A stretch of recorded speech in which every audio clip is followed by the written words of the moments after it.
Hey class, it's Darwin here talking about Block 7. For this block, I focused mainly on the fantasy genre.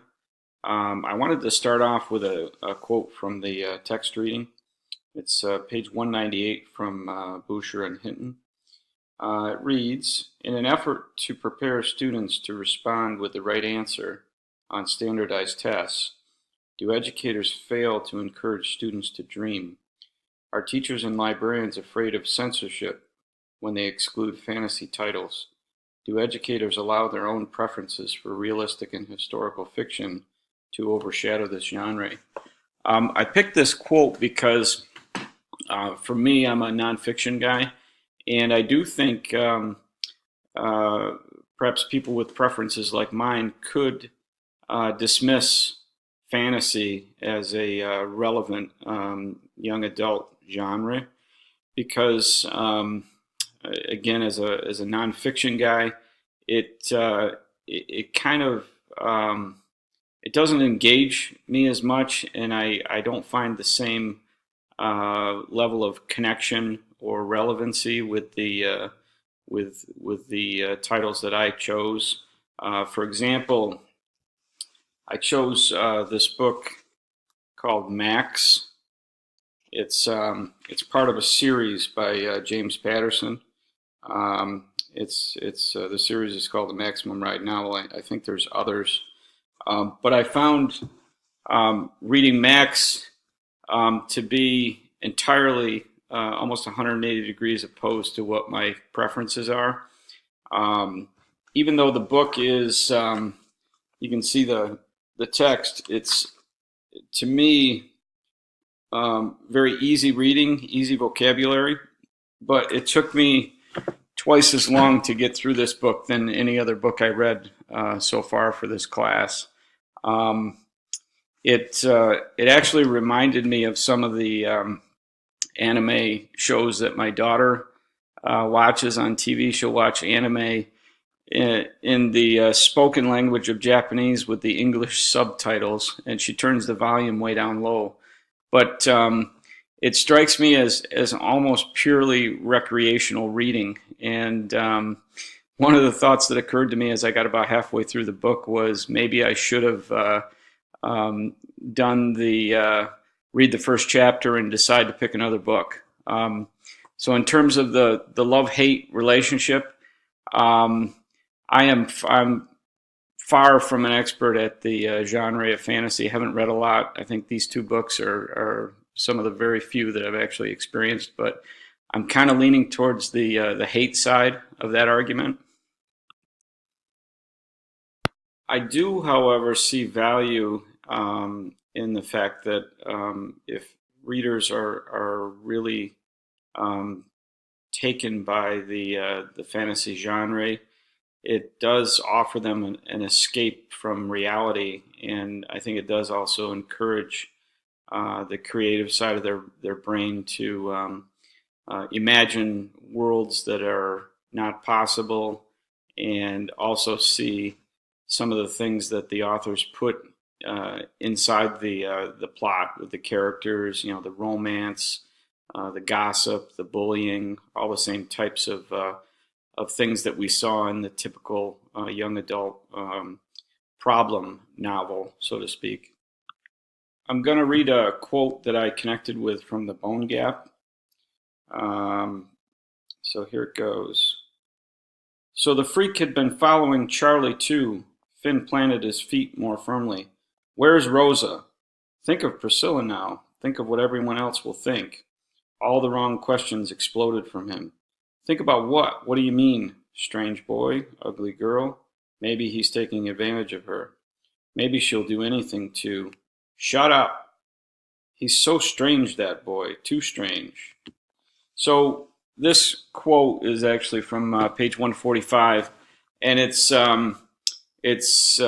Finn interacting with this creepy guy who's I think he's like an English teacher or something like that, and he's the creepy guy is trying to manipulate Finn to do what he wants him to do, and pretty much stay off of his search for Rosa, and he's manipulating him with some of the same gossip that's happening at the Choke and Chew. I think the gossip goes all the way back to a party that Petey or Priscilla went to, and some boys tried to take advantage of her. She wasn't having any of that, and instead of getting their way, they actually make up some stories and some damaging rumors and innuendo about Petey. And I think Finn, in a way, is possibly aware of this.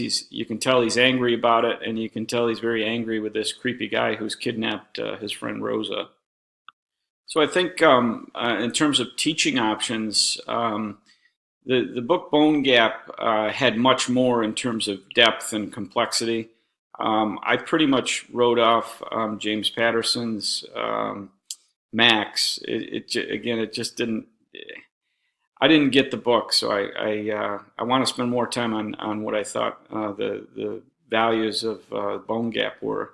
One thing in particular, and there's probably several examples of this, but there's topics in the story where you have Finn who they discover he's face blind. He really can't see faces the way most people see them, and what he sees in Petey is he actually sincerely falls in love with her, not because of the way she looks, but because of the type of person she is.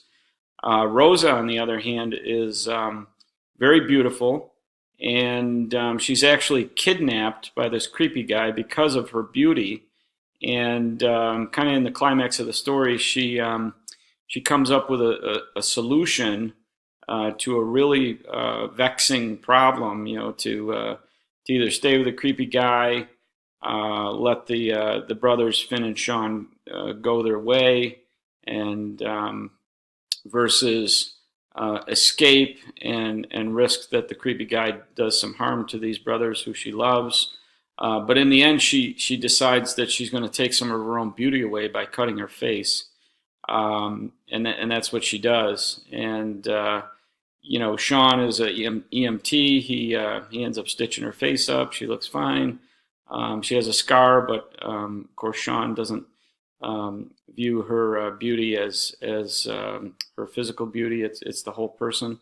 So I think that's one of those jumping off points where you can discuss aspects of how humans see other humans, and there's the superficial aspects, and then there's the whole person aspects, and there's quite a lot of conversations you could have there in a classroom that would be beneficial, and I think stimulating and engaging, get students to think more critically and deeply about their own views. As far as how adolescents would respond to both books, I think, again, after reflecting on this a bit and having a pretty small sampling of the fantasy genre, I would expect and would not be surprised at all to see, this call it a dichotomy, perhaps, or that there's this love-hate thing, and I think you're going to see that with adolescents too. They're either going to fall in love with this genre and really be captivated. My daughter is in this camp. She reads voraciously the fantasy genre. I myself, my preference and favorite genre is the nonfiction, and I really enjoyed that section of this class. So I honestly think that you might find that degree of separation among adolescents. They either love it or hate it. But also I can see the merits in the fantasy genre in terms of perhaps getting students to read things that stimulate their imaginations and think beyond today's realistic world into a more fantasy world, and get them to experience that. And also there's these deeper topics that you could break off and have classroom discussions with. So that was my take on this week's genre of fantasy. Thank you for listening.